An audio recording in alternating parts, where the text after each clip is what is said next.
घटनाकर्त्यांचा अपमान करणाऱ्याला जर का ते अभय देणार असतील तर मोदींनीही सत्तेवर राहता कामा नये. पत्रकार परिषदेत उद्धव ठाकरे यांचं वक्तव्य नेमकं काय म्हणाले पाहूयात. मी जे लोकसभेच्या वेळेला म्हणत होतो की यांना संविधान बदलायचंय, दुर्दैव असं की संसदेमध्ये चर्चा ही संविधानावरतीच सुरू आहे.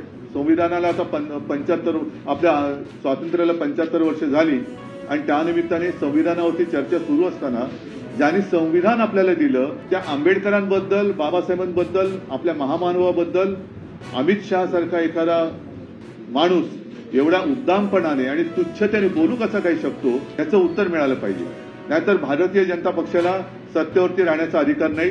घटनाकर्त्यांचा अपमान करणाऱ्याला जर का ते अभय देणार असतील तर मला असं वाटतं मोदींनी सुद्धा सत्तेवरती राहता कामा नये.